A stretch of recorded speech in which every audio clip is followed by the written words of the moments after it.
What is up, everybody? It is Alex from Heavy New York calling from the quarantine zone again, and this time we got Colin of Slaves. Thank you for your time today. Thanks, man. No problem. Yep.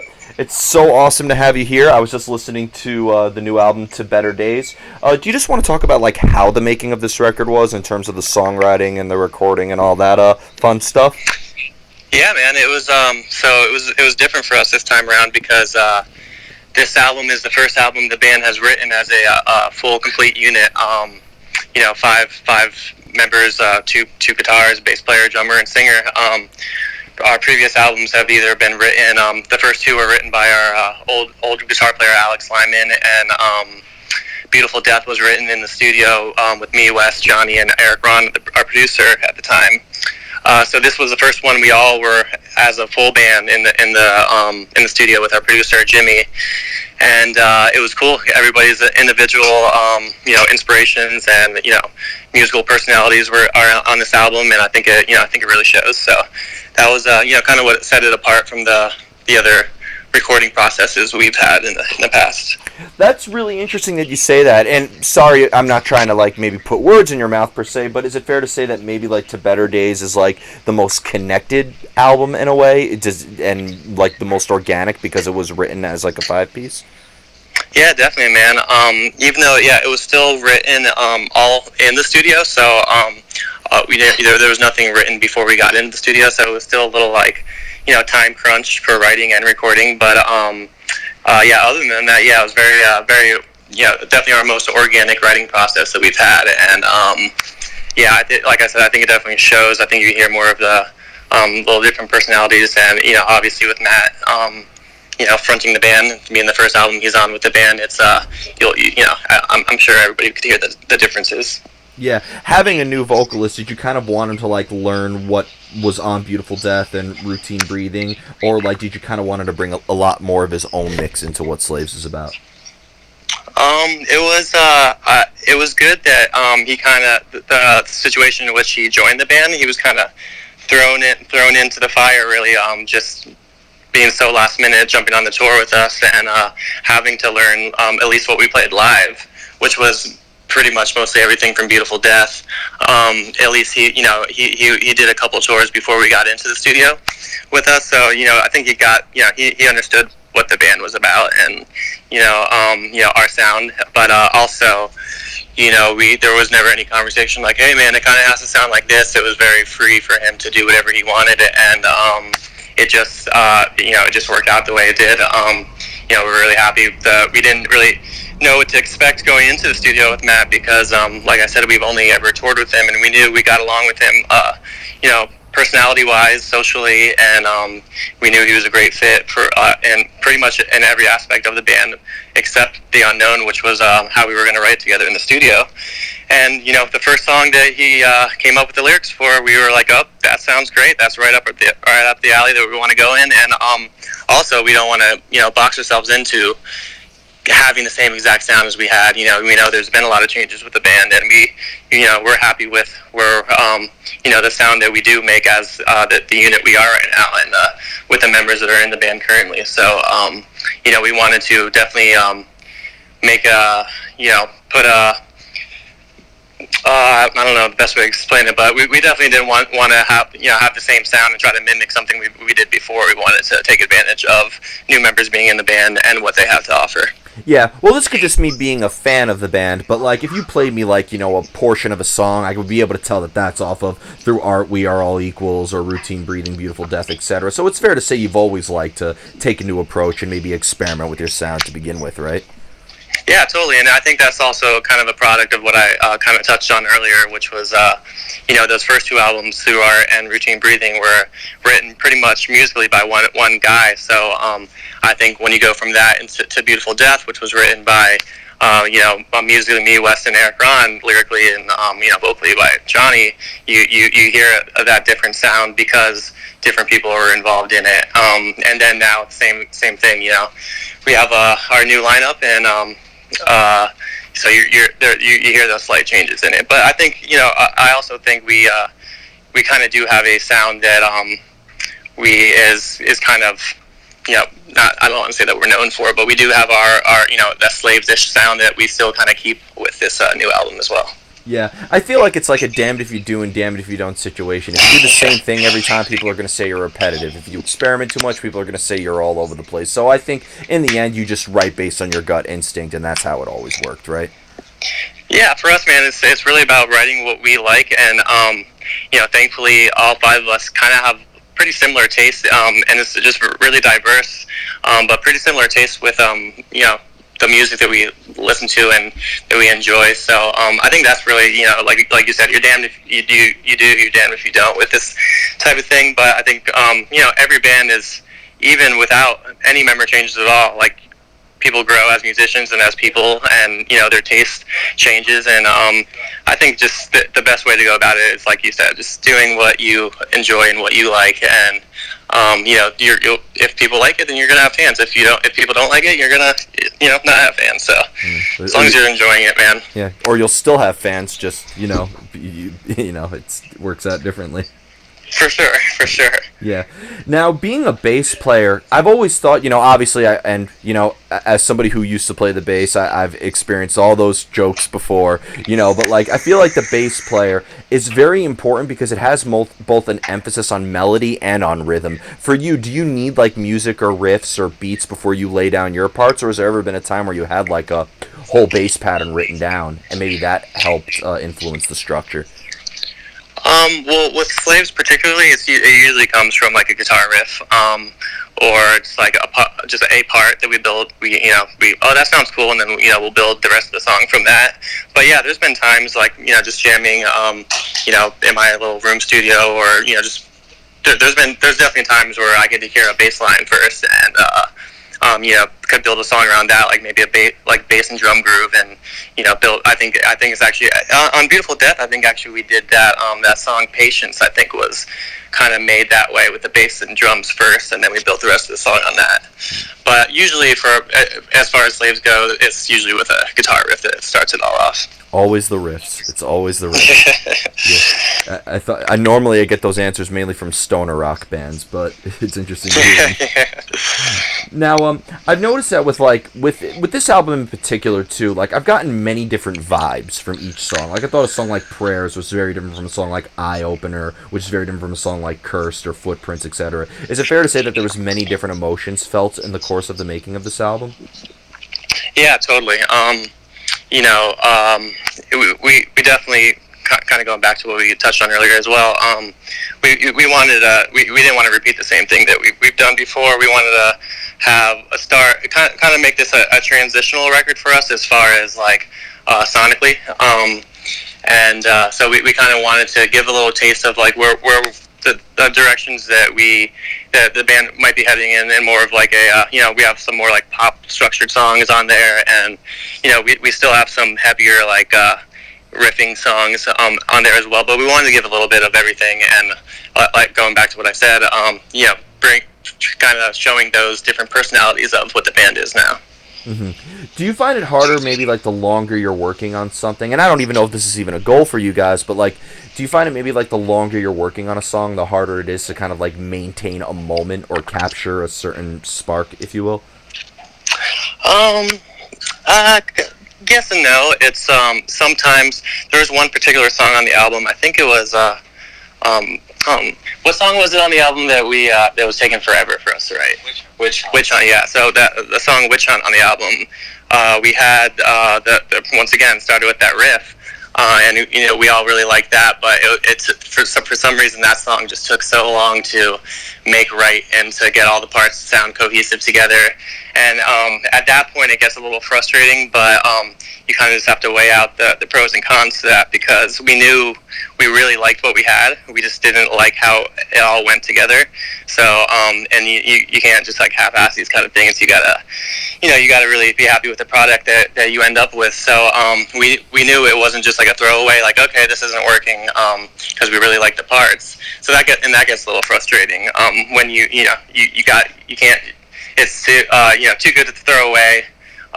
So you gotta finish it and be happy with it, and that could just get a little frustrating. But usually for us, they usually come together pretty quick, honestly. Yeah. Aren't you always worried too that like the song you leave out or the riff you leave out will be a B-side one day? This be the biggest hit Yep. you guys ever had? Definitely, 100%. We cut. There was a couple songs that we cut off this record. There was even I think there was a song that was completely done, vocals and everything, mixed and mastered, that we cut, and a couple that we cut before we even put vocals or we started writing melodies on it.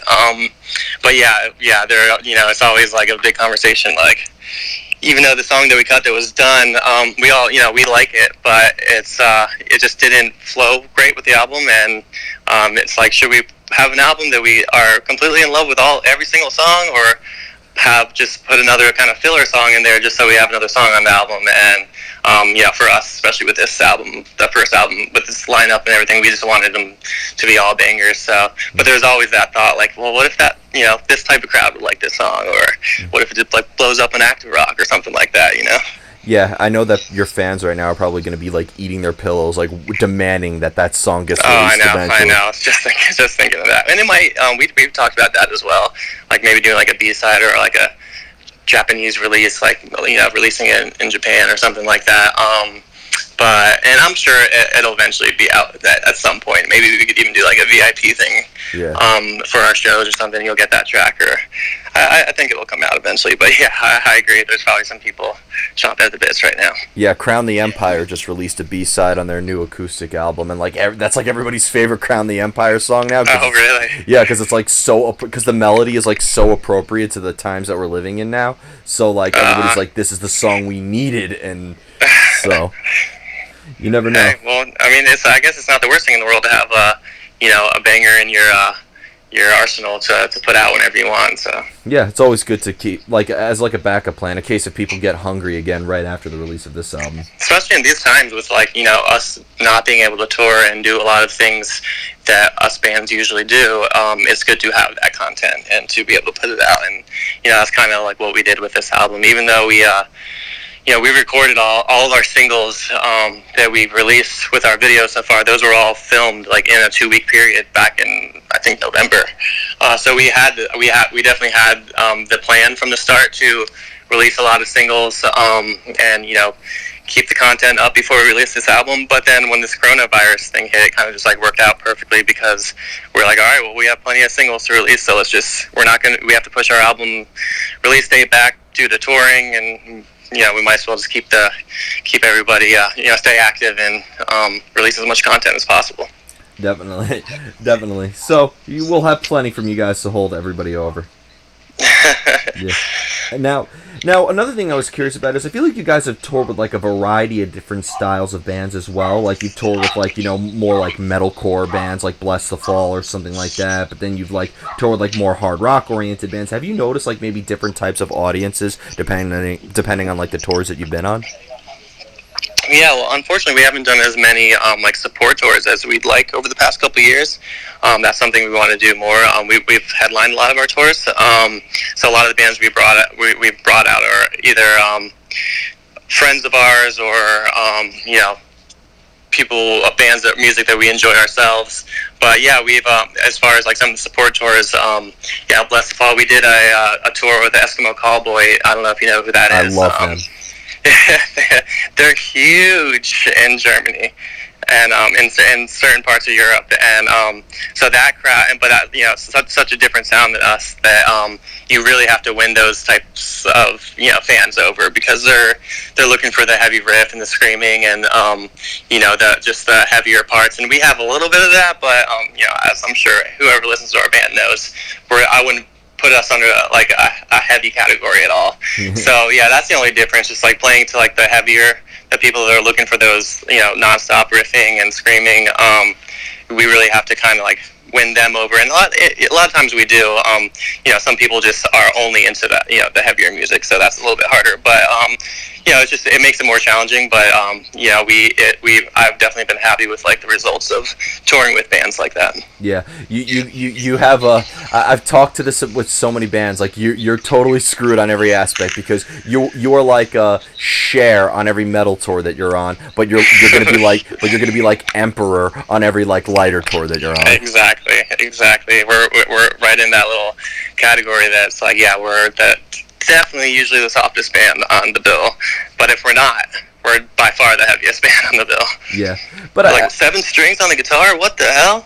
Yeah, I think that's amazing. I remember, believe it or not, one of the craziest shows I've ever seen, and I go to deathcore shows religiously, but one of the most insane shows I've ever seen in terms of crowd surfing and pitting was Grayscale. So. Oh, really?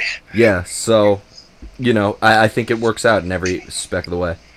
Yeah, I mean, it surprises me every single time that there is moshes at our shows and like during our set, or like I said, usually the bands are heavier than us, so that's expected for those bands. But for us, there's those nights where there's just like extreme moshing going on, and it's fun to watch and everything. But I'm just like, it's just you don't really expect it with our type of music. Yeah.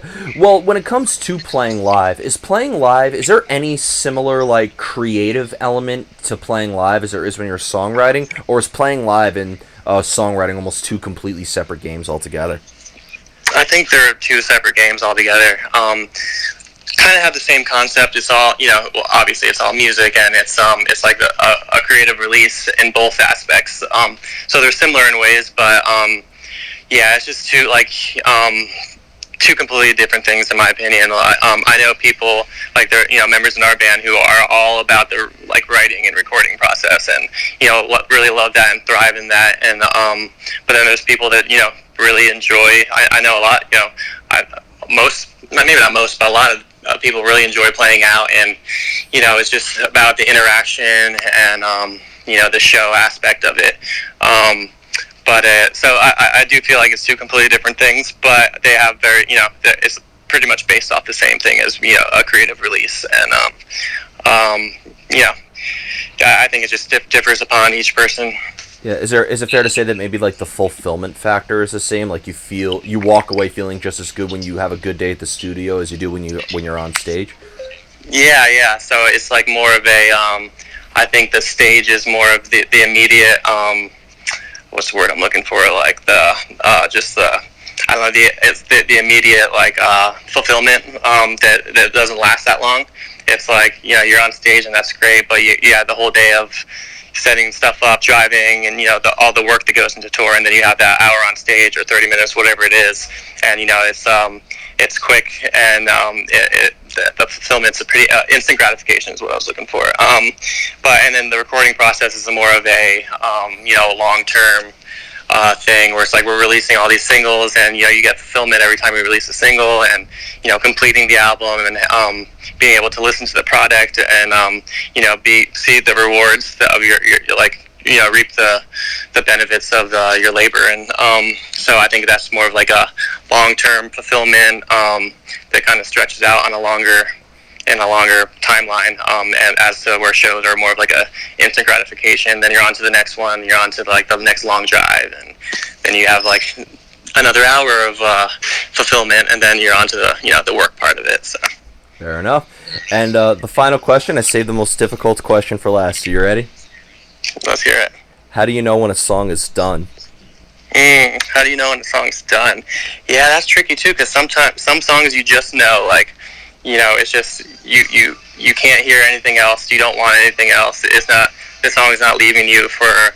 It just doesn't feel like it's missing something. And then sometimes, you could have 2-3 endings to a song, and the band has to agree on one of them, and you could have different ideas on it, and or it could just be you finish a song and it's just like, man, it's missing something. It's kind of just like a gut feeling for me. It's just like kind of hard to explain. Maybe it's instinct or something like that, but it's kind of more of like a feeling. It's not like anything you could like write down and be like, okay, well, it has a verse, chorus, and a bridge. It's done. It's more of like the song calls for something else, and just kind of like a gut feeling for me. Yeah. Well, I've always thought that, and we talked about this I think like 10 times in the course of this interview. But again, going back to the experimental qualities of it, you can experiment with your sound and the structure too. So. Yeah, exactly. Yeah, and that's something that. Another thing that I know I've personally learned a lot during this album process, and I honestly, working with Matt and Jimmy, our producer, they're both really good at song structuring, and I think that's something the Slaves kind of always been about. We've always had a singer with, really good ability, so we've always kind of structured our songs to kind of make the vocals the main, kind of like a pop structure, where the vocals are sitting at the top and where the spotlight's on, but the music is lifting that in the appropriate way. But yeah, it's I actually forgot what the question was. I'm just rambling on here. But, no, you answered it perfectly. Okay. Yeah. Sorry. It's all good. So before we go, I want to thank you so much for your time again today. Great talking to you. Just you mentioned that you have a live stream show happening. Obviously, thanks to a certain virus that I'm not naming on my outlet, I'm not giving it any publicity. But obviously, when all this is over and eventually shows do come back, we'll be seeing you guys on the road quite a bit to support this album, right? Yeah, of course. And we're, when we're not on the road, before we could get on the road, we're already starting our next album right after this live stream show, which is on the 5th. And a little plug, you get tickets at slvs.veeps.com. It's going to be on the 5th, and it'll be up for 48 hours. So if you're working at that time, you don't have to worry about it. You have 2 days to watch it. But yeah, we'll be back on the road. We're going to be, hopefully, depending on how long this takes, we might be touring on 2 new albums. So yeah, we're getting right back to work as soon as this album is out. So wow, so we'd be getting a double dose of you guys maybe in a year. That'll be awesome. We're keeping the content coming, man. If we could keep on releasing the new song and video each month, I'm happy with that. Isolation is the greatest fuel for art. So I know a lot of bands that the real reason they're mad that they are releasing their album is not because they can't really support it. They're just really mad that they're not in the songwriting mode now because they already have an album out. They already want to write more. So well, yeah, you got to adapt though, and we're kind of in that situation too, where we're putting out an album right now, and I think it's really important for bands and anybody in the music industry right now to not slack in this time.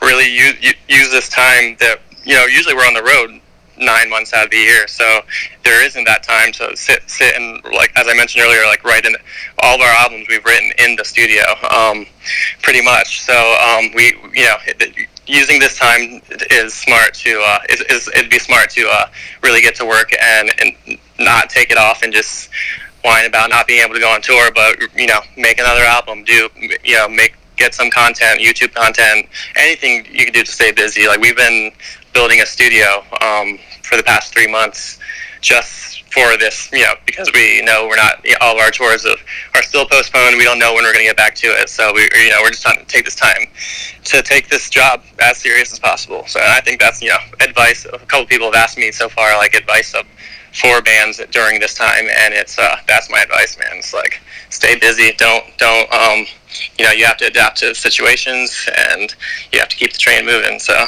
there you go. But Colin, thank you so much. Everybody, we are here with Colin of Slaves. 2 Better Days coming out August 7th. Be sure to pick it up then when supplies last forever. We'll see you next time on Heavy New York.